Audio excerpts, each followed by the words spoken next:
Hello दोस्तों, स्वागत है आप सभी का एक बार फिर से DRX सुधीर क्लासेस में। आज मैं आपको भारत के स्वतंत्रता संघर्ष में भारतीय कलाकारों का योगदान जो चैप्टर है अध्याय 8 का के बारे में बताने जा रहा हूँ। साथ के साथ इसके इम्पोर्टेंट क्वेश्चन जो आया है, जो कई बार पूछा गया, उसके बारे में मैं आपको बताने जा रहा हूँ। ठीक है, तो सबसे पहले भारतीय स्वतंत्रता संघर्ष में भारतीय कलाकारों का योगदान।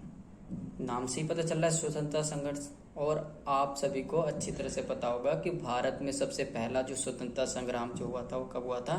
1857 में हुआ था। और इस जो क्रांति हुई थी, ये 1857 का जो विद्रोह हुआ था, इसको अंग्रेजों ने बहुत ही क्रूरतापूर्वक क्या किया था? कुचल दिया था। और उसके बाद अंग्रेज जो थे वो भारतीयों से बहुत ज़्यादा नफरत करने लगे। इतना भारतीयों से ही नहीं बल्कि इनके हर एक चीज़ों से, कला से भी या जो भी है, जिस हर एक क्षेत्र से क्या करने लगे? नफरत करने लगे और इनकी बुराइयां करने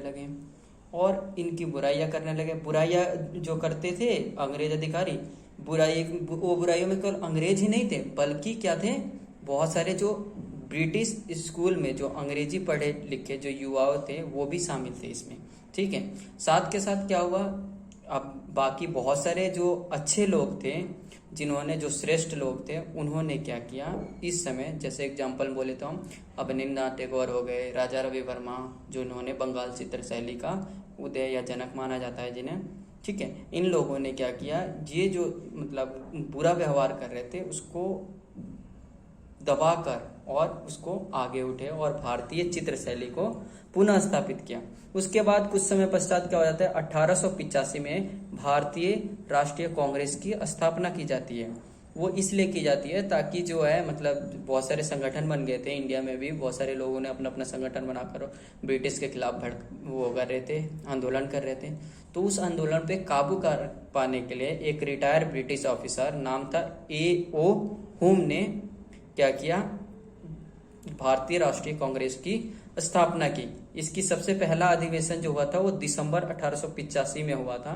ठीक है, जिसके जो अध्यक्ष थे व्योमेश चंद्र बनर्जी थे। ठीक है, और ये मुंबई में हुआ था। ठीक है, तो हमारा क्वेश्चन जो आता है बेसिकली जो क्वेश्चन आता है, जो हमने यहाँ पे लिखा हुआ है क्वेश्चन, कि भारतीय चित्रकारों तथा मूर्तिकारों ने राष्ट्रीय स्वाधीनता आंदोलन में किस प्रकार योगदान दिया? उपयुक्त उदाहरण सहित विस्तार पर। तो हमें क्या बताना है? चित्रकारों के बारे में बताना है, मूर्तिकारों के बारे में बताना है, और उस चित्र के बारे में बताना है कि कौन सा चित्र उन्होंने बनाया था और उस चित्र को किसने बनाया था। तो ये बार बार पूछा जाता है क्वेश्चन। 2014 में भी आया था, 18 में भी आया था और 2020 में भी आया था। ठीक है, तो आइए स्टार्ट करते हैं हम अपना आंसर। ठीक है, तो हमारा सबसे पहले जो हुआ था, हमारा भारतीय चित्रकारों तथा मूर्तिकारों ने राष्ट्रीय स्वतंत्रता आंदोलन में निम्नलिखित प्रकार से योगदान दिया था। ठीक है, सबसे पहले क्या किया? बहुत सारे लोगों ने भारत माता का चित्र बनाया, और ऐसे में ही भारत माता के 3 चित्र बने थे। ठीक है, एक पहला चित्र, दूसरा चित्र और तीसरा चित्र। पहला चित्र आपको अच्छी तरह से पता है, भारत माता, जिसको मैंने पिछले लेक्चर में भी बताया था कि अवनींद्रनाथ टैगोर द्वारा बनाया गया था। ठीक है, भारत माता, जिसके लिए उनकी काफी प्रशंसा हुई थी। दूसरा जो चित्र जो बना था वो श्री पूर्ण घोष द्वारा बना था, और जो तीसरा हमारा जो चित्र जो था वो अमृता शेरगिल द्वारा बनाया गया था। अमृता शेरगिल द्वारा। अवनींद्रनाथ टैगोर जो कि एक चित्रकार थे, इन्होंने भारतीय स्वतंत्रता या स्वाधीनता आंदोलन में बहुत बड़ा योगदान दिया। ठीक है, इनके द्वारा बनाया गया भारत माता, ऊपरी हवा के सिद्ध लोग, ये 2 चित्र इन्होंने बनाया था। इसमें जो लोग, देश के लोग थे, बहुत ज्यादा उनके अंदर जोश भर दिया। ठीक है, भारत माता आप देखते ही, चित्र देखते ही आपके मन में भी बहुत सारा जोश और बन जाता है आपके अंदर भी। तो ठीक है, तो इस चित्र की प्रशंसा पूरे भारत में हुई थी। ये जो दोनों चित्र इन्होंने बनाया था अवनींद्रनाथ टैगोर ने, इसकी जो पूरे भारत में हुई थी। और आपको अच्छी तरह से पता है कि अवनींद्रनाथ टैगोर को ही बंगाल चित्र शैली का जनक कहा जाता है, और इनके ही नाम पर बंगाल चित्र शैली के 2 अदर नाम बने हैं। जो सबसे पहला टैगोर शैली और ठाकुर शैली भी हम बंगाल चित्र शैली को कहते हैं, और किनके रिस्पेक्ट में किया गया? ये अवनींद्रनाथ टैगोर के रिस्पेक्ट में किया गया। ठीक है, श्री पूर्ण घोष द्वारा बनाया गया भारत माता का चित्र। जो दूसरा चित्र बनाया था वो किसने बनाया था? श्री पूर्ण घोष ने बनाया था। ठीक है, इन्होंने कैसे बनाया? तो ये द्विजेंद्र लाल राय ने एक गीत लिखा था। उस गीत में उन्होंने भारत माता के बारे में बताया था और उसके बारे में ही सुनकर श्री पूर्ण घोष ने क्या किया, एक भारत माता का चित्र बना दिया। इसमें जो ये चित्र था, इसमें इन्होंने क्या किया, इसमें एक सुंदर तेजस्वी महिला को लाल किनारे वाली नीली साड़ी पहने हुए समुद्र के पानी के ऊपर उड़ते हुए दिखाया गया। ठीक है, आपको पता है भारत माता का जो चित्र है वो किस तरह से है, समुद्र के ऊपर उड़ते हुआ दिखाया जाता है। ठीक है, और क्या है, लाल किनारे वाली साड़ी और नीले रंग की जो साड़ी थी उस हिसाब से पहनकर दिखाया गया। ठीक है, और महिला के हाथ में क्या था, जो भारत माता बनाया इन्होंने, भारत माता के हाथ में क्या था, धान की बालियां थी। धान की बालियां, सिर पर बर्फ से ढका हिमालय और हीरे से जड़ित मुकुट के समान। ठीक है, जो हिमालय को कैसे बताया गया है, जो हिमालय को ऊपर से दिखाया गया था उनके पीछे, तो हिमालय क्या लग रहा है, ऐसा लग रहा है जैसे उन्होंने हिमालय को अपने मुकुट के समान, जो कि हीरे का बना हुआ मुकुट है, क्योंकि बर्फ से ढका हुआ है तो हीरा सफेद होता है और बल्ब, ठीक है, उसके हिसाब से दिखाया। गले में उन्होंने क्या कर रखा है, मोतियों का हार पहन रखा है। भारत माता ने क्या बन रखा है, गले में मोतियों का हार पहन रखा है। ये श्री पूर्ण घोष द्वारा बनाया गया भारत माता का जो चित्र है। भारत माता का एक और चित्र अमृता शेरगिल द्वारा बनाया गया। इनके द्वारा बनाए गए भारत माता के चित्र में एक वृद्ध महिला को सफेद साड़ी पहने हुए दिखाया गया है। क्या किया गया, इनके द्वारा बनाए गए भारत माता के चित्र में जो एक वृद्ध महिला है, जिन्होंने क्या कर रखा है, सफेद साड़ी पहन रखा है और गोद में क्या कर रखा है, एक नन्हा सा बालक है। और जो साड़ी पहना है इन्होंने फटा हुआ साड़ी पहना हुआ है। गोद जो बालक जो है वो नग्न है। ठीक है, और एक छोटा सा, मतलब छोटा सा है। ठीक है, और दूसरे हाथ में, एक हाथ में क्या कर रखा है, एक बालिका को पकड़ रखा है। और उनके जो इनके जो चेहरे हैं तीनों के, ऐसा लग रहा है बहुत ज्यादा कष्ट से भरा हुआ है। तो ये चित्र अमृता शेरगिल ने बनाया था। देख नेक्स्ट जो हमारा है, आनंद मठ का मील का पत्थर साबित होना। दोस्तों ये आनंद मठ वही उपन्यास है जिससे क्या लिया गया है, हमारा जो राष्ट्रीय गीत जो है वंदे मातरम की रचना, उनसे ही एक पार्ट को लेकर, एक अंश को लेकर किया गया है। आनंद मठ जो था ये भी उस समय एक मील का पत्थर साबित हुआ, जो उपन्यास था आनंद मठ। ठीक है, आनंद मठ उपन्यास की रचना की कौन है, रचयिता कौन है, तब बंकिम चंद्र चटर्जी थे। वंदे मातरम गीत जो है इसी उन उपन्यास से लिया गया है, जो आनंद मठ उपन्यास है। ठीक है, इस गीत ने भारतीय जनमानस और क्रांतिकारियों के मन में क्या किया, बहुत सारे नई चेतना और जोश भर दिया। आनंद मठ, याद रखना, वंदे मातरम गीत की रचना जो की गई है वो किस उपन्यास से लिया गया, आनंद मठ से।